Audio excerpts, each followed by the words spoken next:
बारिश पुरानी कार पर बरस रही थी।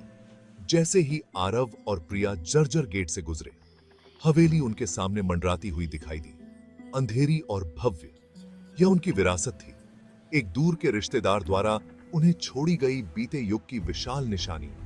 घर भव्य था, लेकिन यह रहस्यों और क्षय की कहानियां सुनाता था। जैसे ही उन्होंने अंदर कदम रखा, बासी हवा मानो उनसे चिपक सी गई। अतीत का एक मूर्त कफन। हर कमरा समय में जमा हुआ सा लग रहा था, प्राचीन फर्नीचर और फीकी भव्यता से भरा हुआ।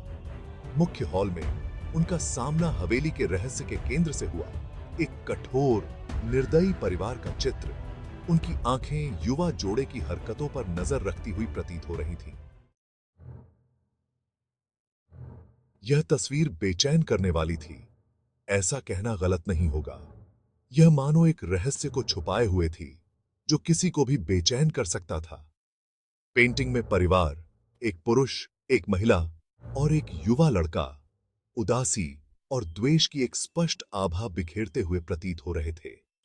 उनके चेहरे पर एक अजीब सी उदासी थी, जो किसी भी देखने वाले को विचलित कर सकती थी। उनकी आंखें अशांत यथार्थवाद के साथ बनाई गईं, एक ऐसी गहराई लिए हुए थीं, जो आरव और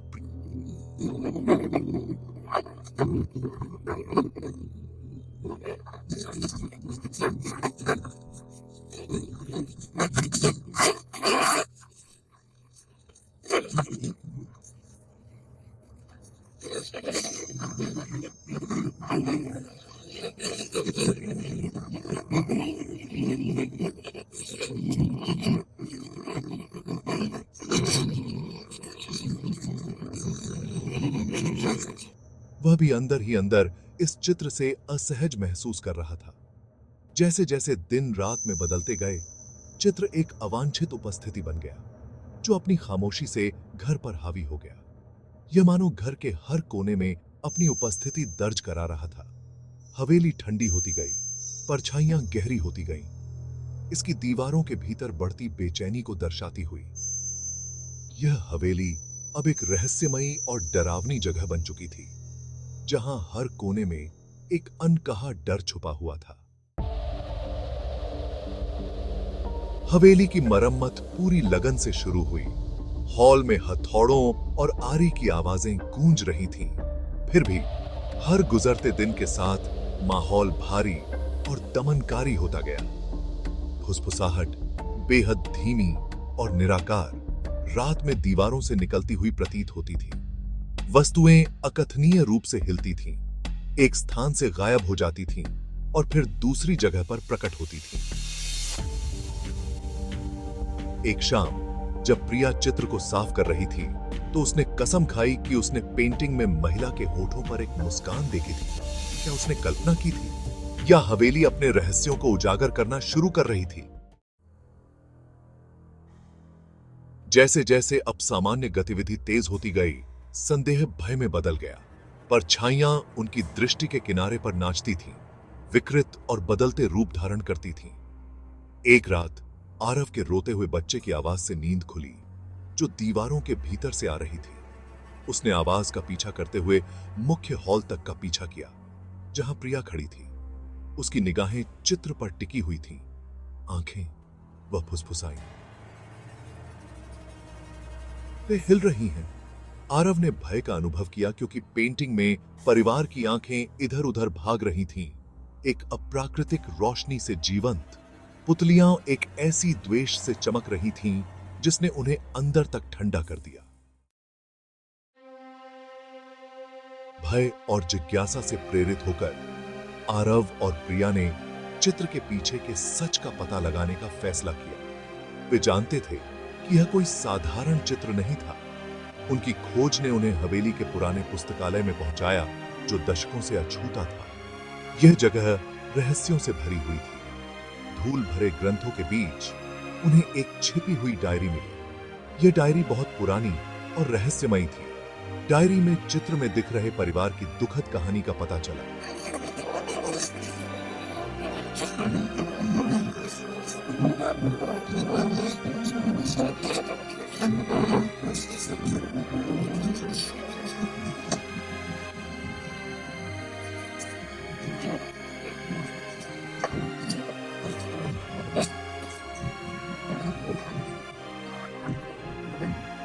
आरव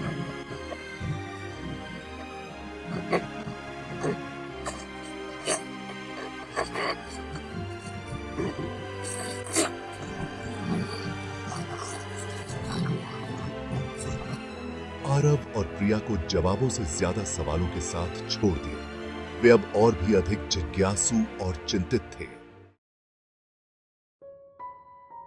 इस नए ज्ञान से लैस आरव और प्रिया ने हवेली के बारे में अपनी धारणा में बदलाव महसूस किया। वे अब इसे केवल एक डरावनी जगह नहीं मानते थे। डर बना रहा, लेकिन फंसी हुई आत्माओं के लिए सहानुभूति से कम हो गया था। वे उन आत्माओं की पीड़ा को समझने लगे थे। उन्होंने गुप्त कमरे को खोजने की कसम खाई, इस उम्मीद में कि सच्चाई का पता लगाया जा सके और उन्हें शांति मिल सके। वे जानते थे कि यह आसान नहीं होगा। वे हफ्तों तक हवेली की छानबीन करते रहे, छिपे हुए कक्ष के किसी भी संकेत की तलाश में। हर कोने और दीवार को ध्यान से देखा। हवेली उन्हें राह दिखाती हुई प्रतीत हुई, छिपे हुए रास्ते और भूले हुए कोने प्रकट करती हुई। अंततः तहखाने में एक टूटी हुई दीवार के पीछे उन्हें गुप्त कमरा मिल गया। यह उनकी खोज का सबसे महत्वपूर्ण क्षण था। हवा दुख और निराशा से भरी हुई थी। कमरा एक भयानक संघर्ष से समय में जमा हुआ था। यह स्पष्ट था कि यहां कुछ भयानक घटित हुआ था। गुप्त कमरे में हवा दुख और निराशा से भरी हुई थी। जैसे ही आरव और प्रिया ने अंदर कदम रखा, मुख्य हॉल में लगी तस्वीर एक भयानक रोशनी से धड़क उठी। परिवार की निगाहें उनके हर कदम पर नजर रखे हुए थीं।